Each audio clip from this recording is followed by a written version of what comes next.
Assalamu alaikum, this is Moeed Pizada. I'm returning back to this YouTube channel after almost 2 days.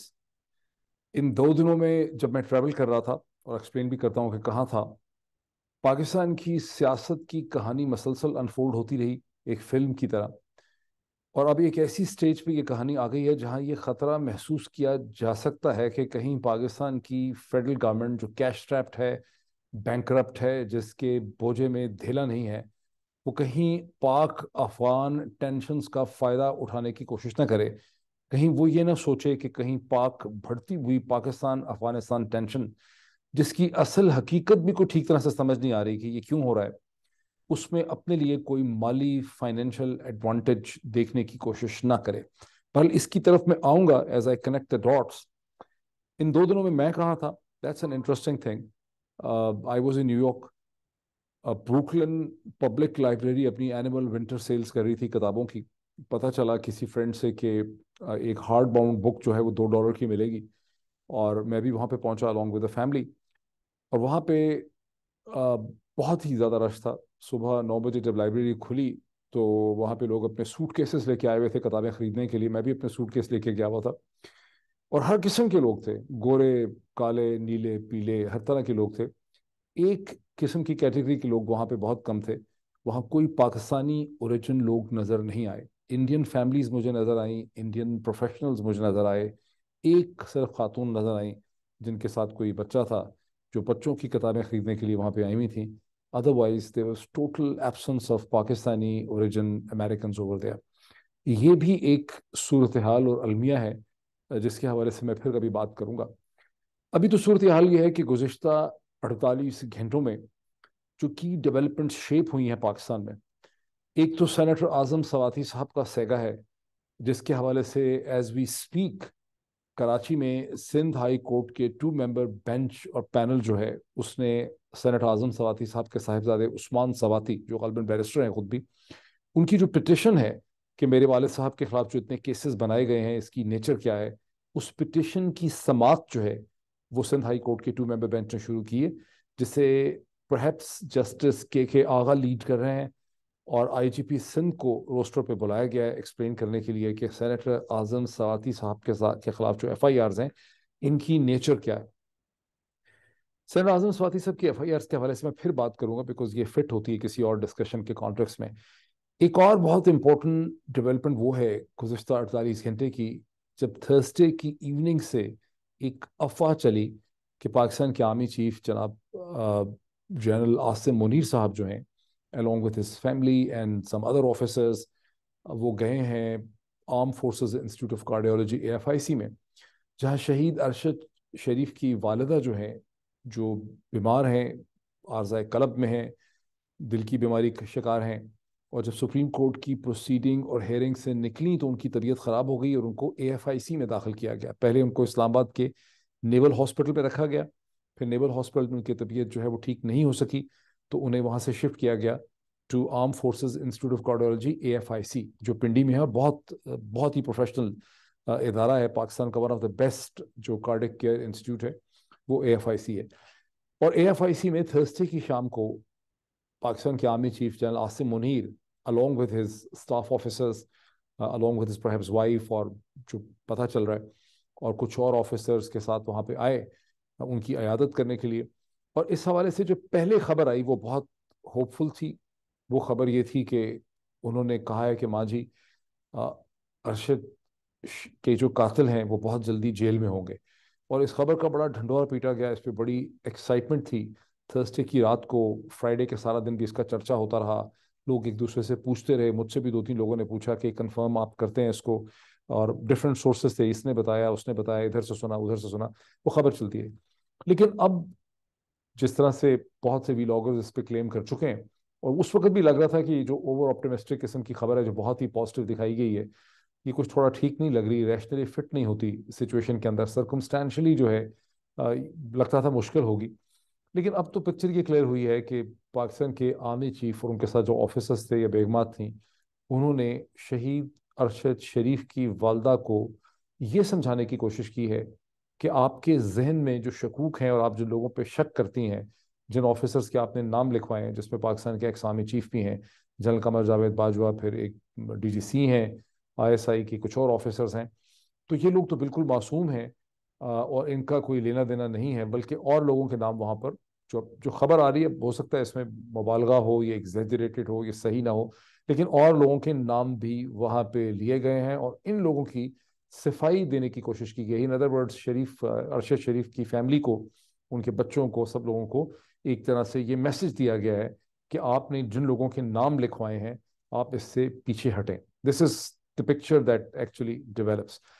अब अल्लाह बेहतर जानता है कि ये बात भी वहाँ पे हुई है जो मैं भी कहने लगा हूँ, या नहीं हुई है। हो सकता है ना हुई हो, मेरा तो दिल यही कहता है कि ऐसी बात नहीं हुई होगी। मेरा I find it very difficult to believe.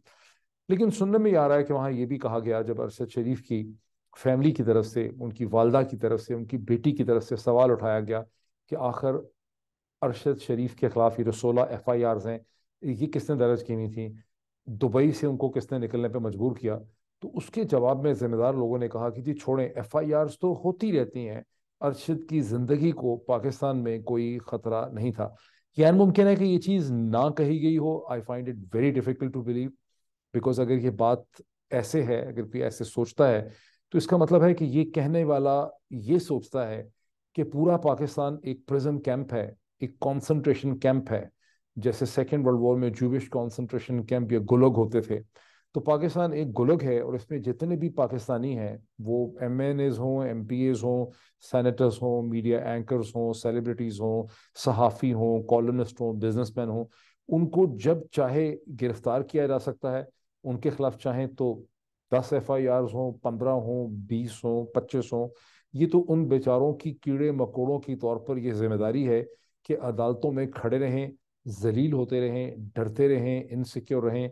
जब चाहे उन्हें रात को उठा लें, उल्टा लटका दें, बहाना कर दें, नंगा करें, मारें पीटें, तशद्दुद करें, एक शहर से दूसरे शहर में ले जाएं और दिनों हफ्तों उनको एक अजियत में रखें।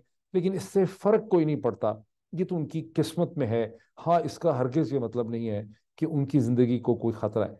मुझे खासी उम्मीद है, मुझे उम्मीद है, मैं दुआ करता हूँ कि इस तरह की बात वहाँ पे ना हुई हो, बिकॉज इसकी इम्प्लीकेशंस जो हैं for the society of Pakistan, for the rule of law in Pakistan, for the system of Pakistan, for the future of Pakistan, वो बड़ी भयानक हैं। अगर जिम्मेदार लोग जो हैं वो इस तरह से सोचते हैं।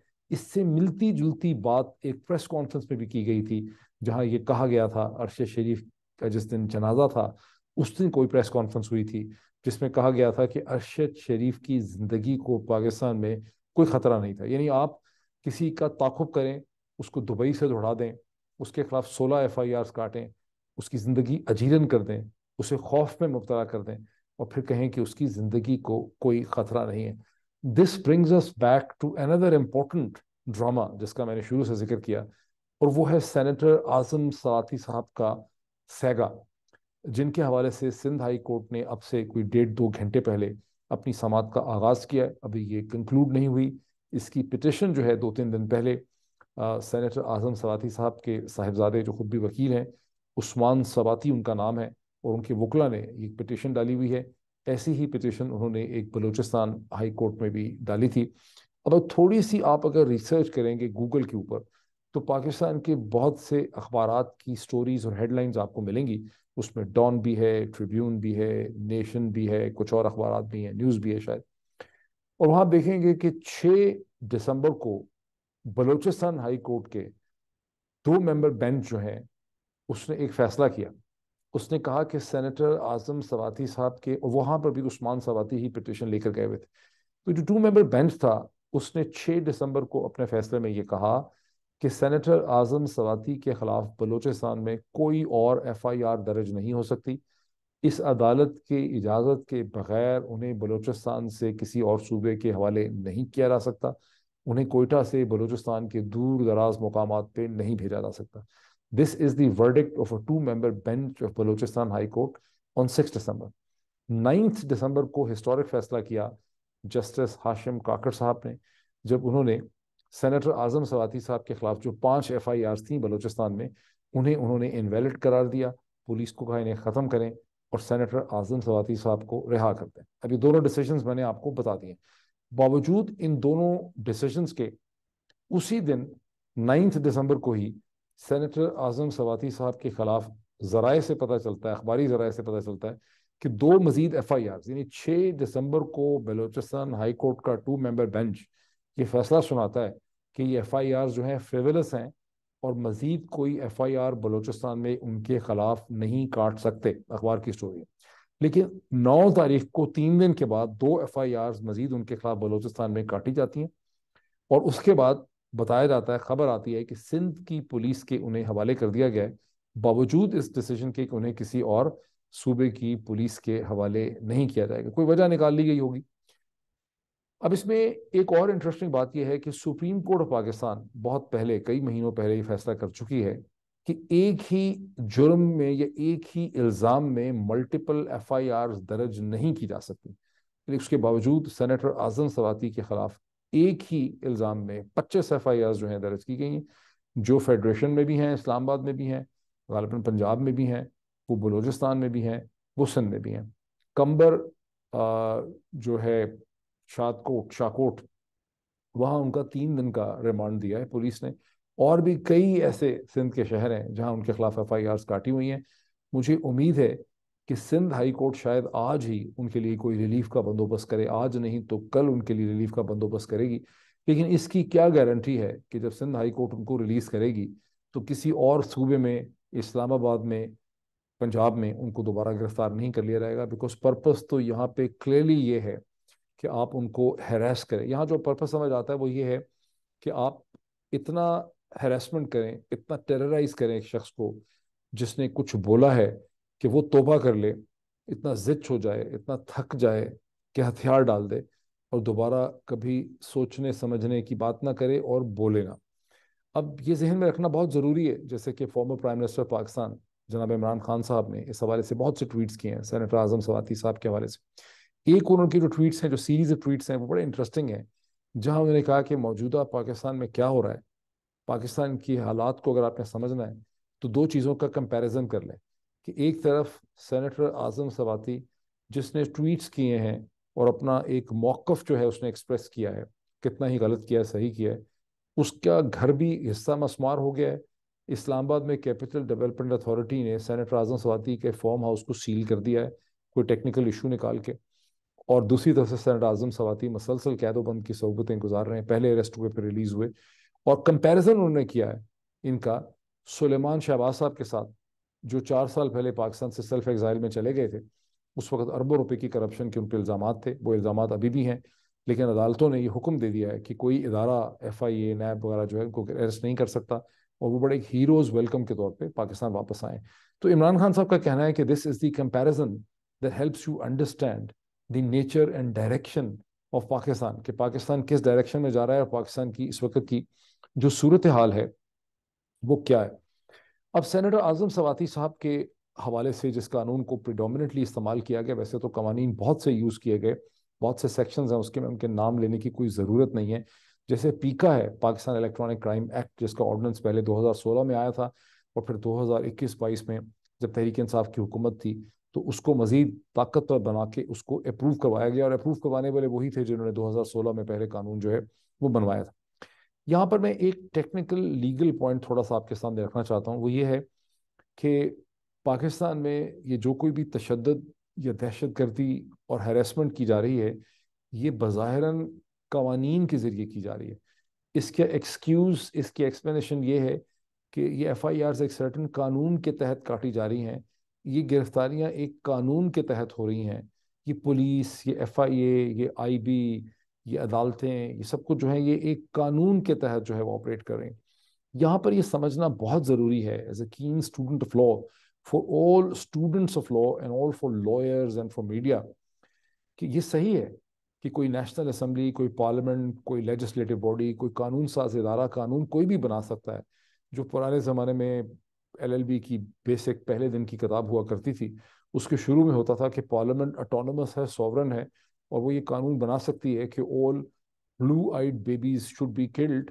लेकिन कोई पार्लियामेंट और कोई कानून साज इदारा प्रैक्टिकली तौर पे ऐसा कानून जो है नहीं बना सकता और नहीं बनाएगा, बिकॉज कोई भी कानून अगर बनता है तो वो कोई एक ویکیوم میں نہیں بنتا، بلکہ جو دنیا کی زمینی حقیقتیں ہوتی ہیں، جو ایک اسپرٹ ہے قانون کی، اس کے تحت ہی قانون بن سکتا ہے. فار انسٹنس پاکستان کی پارلیمنٹ اگر چاہے تو یہ قانون تو بنا سکتی ہے کہ کوئی عورت جو ہے اور آدمی، ان کی شادی 50 برس تک نہیں ہوگی، یا مین اینڈ وومن اور married couples will not be allowed, they will not be given a licence. جیسے کہ چین میں انہوں نے کہا تھا کہ 30 سال سے پہلے آپ جو ہیں بچے پیدا نہیں کر سکتے. ایک زمانے میں اس قسم کے قوانین بنائے گئے تھے. تو کہنے کو تو پاکستان کی پارلیمنٹ یہ قانون بنا سکتی ہے کہ کوئی عورت جو ہے وہ 50 برس سے پہلے بچہ پیدا نہیں کرے گی، یا آدمی عورت کی شادی 50 برس سے پہلے نہیں ہو سکتی، یا 50 برس سے پہلے وہ پیرنٹس نہیں بن سکتے. ان کو ایک لائسنس لینا ہوگا پیرنٹس بننے کے لیے. یعنی اگر آپ ہینڈ میڈن ٹیل کی طرف چلے جائیں یا مارگریٹ ایٹوڈ کے ناول پڑھنے لگ جائیں، تو اس طرح کی کوئی چیز کوئی پارلیمنٹ کرنے کو تو کر سکتی ہے بظاہر، آن دا فیس آف اٹ تو وہ لا ہی ہوگا. لیکن پریکٹیکلی ہم سب جانتے ہیں کہ کوئی پارلیمنٹ، کوئی لیجسلیٹو باڈی، کوئی قانون ساز ادارہ اس قسم کا قانون نہیں بنا سکتا، بیکاز یہ پریکٹیکل نہیں ہوگا. اسی طرح پاکستان میں ہمارے عقل مند لوگوں میں جس قسم کی اپنی سہولت کے لیے بہت سے قوانین بنوا لیے ہیں یا بنائے ہوئے ہیں، ان کا جو استعمال ہو رہا ہے، اس کا قانون کی اسپرٹ سے دنیا میں قوانین کے ساتھ کسی قسم کا کوئی تعلق نہیں ہے. اور یہاں پر Pakistan rest of the world کی جو لیگل جورسڈکشن یا لیگل سینس ہے، اس سے بالکل ڈسکنیکٹڈ ہے. اب آپ سینیٹر اعظم سواتی کا میں نے آپ کے سامنے پورا اگزامپل رکھا کہ کس طرح سے بلوچستان کے ہائی کورٹ نے کس قسم کے فیصلے کیے، اور اس کے بعد کس قسم سے پولیس نے ان کو اریسٹ کیا. ایک دو بڑی انٹرسٹنگ ڈیولپمنٹس افغانستان سے پہلے آپ کو بتا دوں کہ اب سے کوئی 2 گھنٹے پہلے پاکستان کی دو جو پروونشل جورسڈکشنز ہیں، خیبر پختونخوا اور گلگت بلتستان، ان کے چیف منسٹرز نے ایک پریس کانفرنس کی، اور ان کے ساتھ آزاد کشمیر کے فائنانس منسٹر اور پنجاب کے فائنانس منسٹر بھی اس پریس کانفرنس میں شامل تھے. وہاں جی بی نے پہلے خیبر پختونخوا کے چیف منسٹر نے بتایا کہ فیڈریشن نے ہمارا ٹیکسز میں سے جو شیئر دینا ہے وہ نہیں دیا، وہ پیسے روک کے رکھے ہوئے ہیں پچھلے 8 مہینے سے، جس کے نتیجے میں ہمارے پاس تنخواہیں دینے کے پیسے بھی نہیں ہیں، اور خیبر پختونخوا کی مالی صورتحال بہت مشکل ہے، اور ہمارے لیے اس پوری صورتحال کو مزید ہینڈل کرنا جو ہے بہت مشکل ہے، اور ڈویزبل پول سے ہمیں پیسے نہیں دیے جا رہے. لیکن جو گلگت بلتستان کے چیف منسٹر ہیں خورشید صاحب، خالد خورشید، بڑے آرٹیکولیٹ تھے. انہوں نے یہ بتایا کہ پہلے ہمارا بجٹ تھا جو فیڈرل ٹیکسز میں سے جو ہمارا شیئر تھا، اور یہ بھی میں آپ کو بتا دوں کہ بہت سا جو یہ شیئر ہوتا ہے فیڈرل گورنمنٹ نے جو دینے ہوتے ہیں پیسے، یہ پروونسز ہی کا پیسہ ہوتا ہے، یہ بہت سا پروونسز ہی کی مد سے اکٹھا ہوتا ہے. صرف پاکستان کا سارا جو نظام ہے ٹیکسیشن کا وہ اتنا سینٹرلائزڈ ہے ریونیو کلیکشن کا کہ وہ فیڈریشن کے پاس پیسے پہلے چلے جاتے ہیں.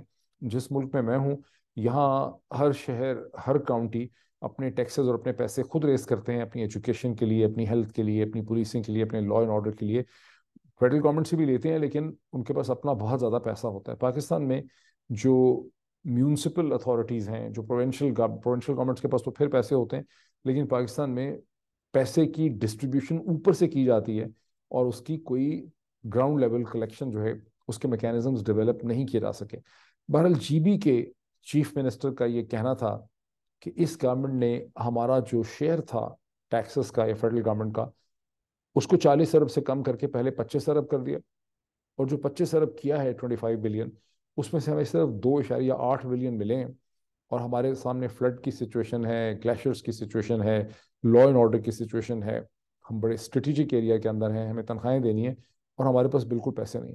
اور انہوں نے کہا کہ اگر یہ صورتحال رہتی ہے تو پھر ہم اسٹرائک پہ چلے جائیں گے. گورنمنٹ تو اسٹرائک نہیں کرتی، گورنمنٹ ہی انہوں نے کہا کہ ہم اسٹرائک پہ چلے جائیں گے، ہڑتال پہ چلے جائیں گے، یہاں ہم اسلام آباد آ کے بیٹھ جائیں گے، اور پھر ان کو پتہ چلے گا کہ جو صورتحال ڈیولپ کرے گی. خاصی انہوں نے پکچر ڈیولپ کی. اور پھر پنجاب نے اپنا پوائنٹ آف ویو دیا فائنینس کے حوالے سے، آزاد کشمیر نے اپنے دکھڑے سنائے، کے پی اس سے پہلے اپنے دکھڑے سنا چکا تھا. دس ایکسپلینز، اب آئی ڈونٹ نو، میں یہ تو نہیں کہہ سکتا کہ شہباز شریف صاحب کی حکومت نے ان صوبوں کو اور ان پروونشل جورسڈکشنز کو تنگ کرنے کے لیے، چونکہ یہاں پہ پی ٹی آئی کی گورنمنٹس ہیں، ان کے پیسے روک رکھیں. میری انڈرسٹینڈنگ ہے کہ فیڈرل گورنمنٹ جو ہے اس کے پاس دھیلا نہیں ہے، دمڑی نہیں ہے، وہ بینکرپٹ ہے، آن دا ورج آف ڈیفالٹ ہے. اس کے پاس گوگل پلے اسٹیشن کو دینے کے پیسے نہیں ہیں، اس کے پاس آیاٹا اور انٹرنیشنل جو ایئر لائنز ہیں ان کو دینے کے پیسے نہیں ہیں، اور اس کے پاس صوبوں کی بھی جو ٹیکس کے پیسے ہیں دینے کو وہ بھی نہیں ہے. یہ صورت حال ہے فیڈرل گورنمنٹ. تو دس از اے کیش اسٹریپڈ بینکرپٹ گورنمنٹ, جہاں شروع کے پوائنٹ پہ واپس آتا ہوں, جو کسی بھی قسم کی ارریسپانسبل حرکت کر سکتی ہے. اور آپ دیکھ رہے ہیں کہ چمن میں جو ریڈ ہوا ہے, معاف کیجیے گا, افغانستان کی طرف سے, جس میں 6 پاکستانی شہید ہوئے ہیں اور بہت سے لوگ زخمی ہوئے ہیں, اور ایک شخص افغانستان کی سائڈ پہ بھی اس میں ہلاک ہوا ہے. دس از دی ہائی پوائنٹ جو افغانستان اور پاکستان کے درمیان ٹینشنز ہیں, جو اگست 2021 کے بعد سے شروع ہیں دھیرے دھیرے, وہ اب ایک کلائمیکس کی طرف جا رہی ہیں. ایسا لگتا ہے کہ پاکستان اور افغانستان جو ہیں وہ ایک مینٹل اسٹیٹ آف وار میں ہے. یہ جو صورتحال ہے, یہ کوئی آرگینک صورتحال ہے, یعنی پاکستان اور افغانستان کے درمیان کوئی معاملات ہی ایسے ہیں جس کی وجہ سے یہ چیزیں ڈیولپ کر رہی ہیں, کوئی ایسا کلیش آف انٹرسٹ ہے, افغان حکومت پاکستان کی پالیٹکس پہ اثر انداز ہونا چاہ رہی ہے جیسے بعض لوگ کہتے ہیں, یا پاکستان کی طرف سے شرارت کی جا رہی ہے, یا کوئی تھرڈ پارٹی اور فورس ایسی ہے جو چاہتی ہے کہ افغانستان اور پاکستان کے درمیان حالات بہت خراب ہو جائیں. یہ ہم حتمی طور پہ نہیں کہہ سکتے, لیکن جو چیز ہمیں نظر آ رہی ہے کہ گزشتہ چند ہفتوں میں پاکستان اور افغانستان کے درمیان جو ایک اوور آل امن کی صورتحال ہے وہ بہت خراب ہوئی ہے. ٹینشنز میں بہت زیادہ اضافہ ہوا ہے, اور ایک بہت ٹینس اسٹینڈ آف کا نیریٹو جو ہے وہ بن چکا ہے. میرا خیال ہے پرائم منسٹر شہباز شریف اسی حوالے سے ایک میڈیا ٹاک کریں گے ٹیلی ویژن کے اوپر, اور اس حوالے سے میں دیکھ رہا تھا ہیڈ لائن جو آج دیکھ رہا تھا اخباروں کی, اس میں جتنے بھی کی پی ایم ایل این کے منسٹرز ہیں ان سب نے بڑی سخت اسٹیٹمنٹس دی ہیں. اس میں خواجہ سعد رفیق بھی ہیں, اس کے اندر رانا ثناء اللہ بھی ہیں, اس کے اندر بلاول زرداری بھٹو صاحب بھی ہیں, اور اس کے اندر شہباز شریف صاحب بھی ہیں, فورن آفس کی بھی اسٹیٹمنٹس ہیں. تو پورا ایک جنگ کا سما جو ہے وہ کھڑا ہو چکا ہے, اور دس از اے ویری ٹربلنگ سچویشن. یہ ہو رہی ہے, یہ آرگینک ہے, کوئی مسائل اتنے ہیں, یا کوئی اس میں پاورفل ہاتھ جو ہے کھیل رہا ہے تاکہ ایک صورتحال ایسی ڈیولپ ہو جائے جس کا فائدہ جو ہے وہ اٹھایا جا سکے. اس کو بہت غور سے دیکھنے کی ضرورت ہے, بیکاز یہ بہت ایک ٹربلنگ قسم کی سچویشن جو ہے وہ ڈیولپ کر رہی ہے. باقی اور چند گھنٹوں میں جو اور ڈیولپمنٹس ہوں گی, عمران خان صاحب فار انسٹنس کی جو اسٹیٹمنٹس ہیں جو ایک دن پہلے انہوں نے پریس ٹاک کی, بہت سگنیفیکنٹ تھی, جس میں انہوں نے کہا کہ نئے آرمی چیف جو ہیں وہ ہم ان سے توقعات بہت ہیں, ہم ان کی تعریف بھی بہت سنتے ہیں, وہ حافظ بھی ہیں, امر بالمعروف و نہی عن المنکر پہ وہ کام کریں گے کہ نہیں, ابھی تک کوئی پازیٹیو انڈیکیشن ہمارے سامنے نہیں آئی ہے, واقعی نہیں آ سکی ہے, لیکن ہم سب امید یہی کرتے ہیں کہ وہ پاکستان فوج کے چیف ہوں گے, اور وہ کسی پولیٹیکل فیکشن کے چیف جو ہیں وہ نہیں ہوں گے. اور وہ پاکستان میں اس وقت جو ایک ہیجان کی صورتحال ہے جس میں بہت امپورٹنٹ ہے کہ خود پاکستان آرمی کے اندر ایک ریفارم کا پروسیس جو ہے وہ شروع کیا جائے, اس کو وہ لیڈ کریں گے کہ نہیں کریں گے ہمیں نہیں پتا, لیکن ہمیں توقعات ان سے بہت زیادہ ہے. اس حوالے سے مزید بات کریں گے انشاءاللہ دوبارہ. Thank you so much.